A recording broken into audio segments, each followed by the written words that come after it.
Guys and Dolls and Carousel and The King and I and South Pacific. You want to hear them? I'll sing the whole from memory, straight through. Right? No. So why did you pursue community organizing when you're so talented a songwriter and playwright? And what was it about community organizing that caught your interest?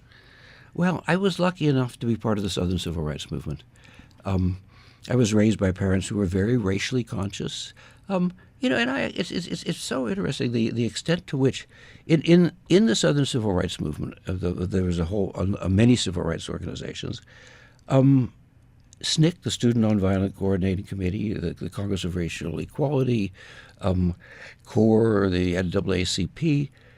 Of the white volunteers who went south, somewhere between 60 and 70% were Jewish. At that time, we as Jews were at most 3% of the population. So it's quite disproportionate in a good way. And, I think there are many explanations for it. I think that, at least in my own case, that I grew up with what was the great silence about the Holocaust of the 40s and 50s. I think the Jewish community and many other ethnic and racial communities and states who suffered, the gay and lesbian community, the Roma, the Gypsy community, people who were targeted, there was this traumatic shock, and we couldn't even speak about it. My parents knew the names of some 40 people who were murdered. My mom knew some of them. I always thought when you came to America, you stayed. She had uncles and aunts who put a little grub stake together, went back to open a tiny store. And we have their pictures, we have their names, and we never talked about it. In Soviet Union, in Poland? Or in Poland, in Lithuania, in Russia, in Germany, wherever they fled to. And so I think that somewhere I internalized the idea that you can never let fascism get started. You can never let racial hatred. We as Jews are relatively safe in the United States. There's nothing like the risk that there is to African Americans, nothing like the risk to Muslims, nothing like the risk to LGBTQ people. You're talking about in America. In America, right? And those are the major targets at a violent level. But we are on the list, right? And so I always felt in the civil rights movement that in ways I don't think I did it for anybody else. I did it for myself. And I felt like, if you could lynch African Americans 20 years later, they get to all of us. It's the famous Martin Niemöller quote, the German Lutheran pastor who resisted the Nazis.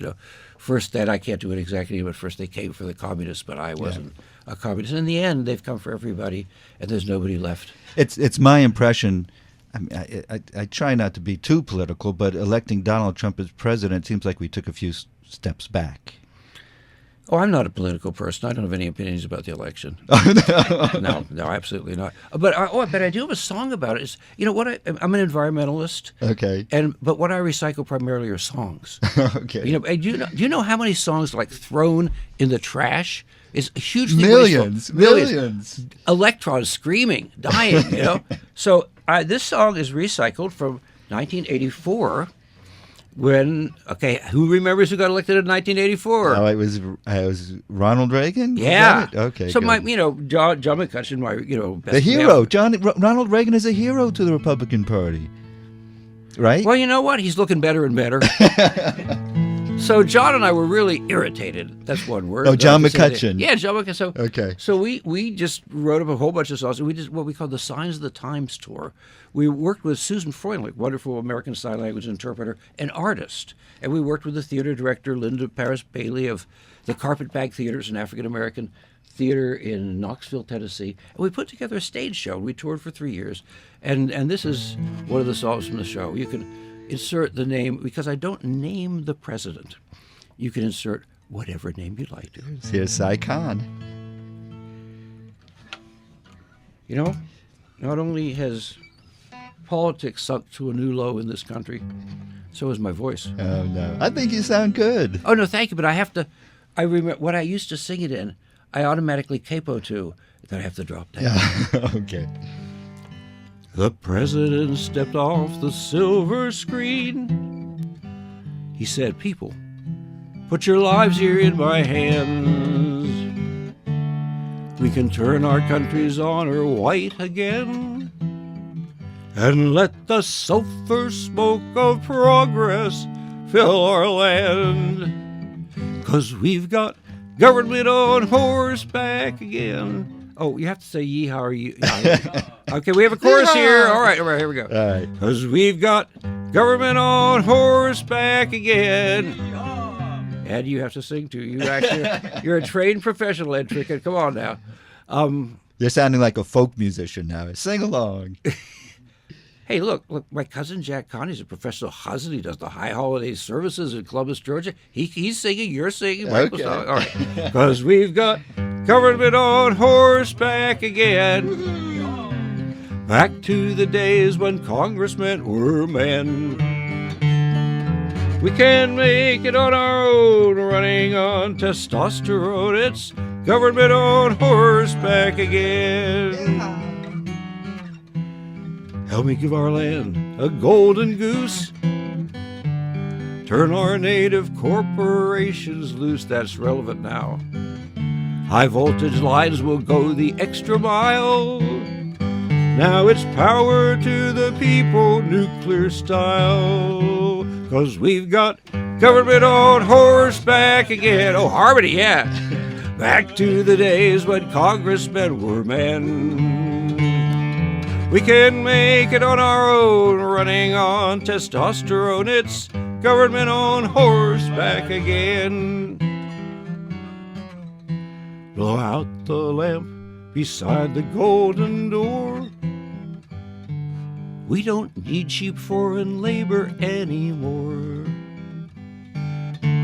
Without our unions and the ERA, we will all have twice the jobs at half the pay.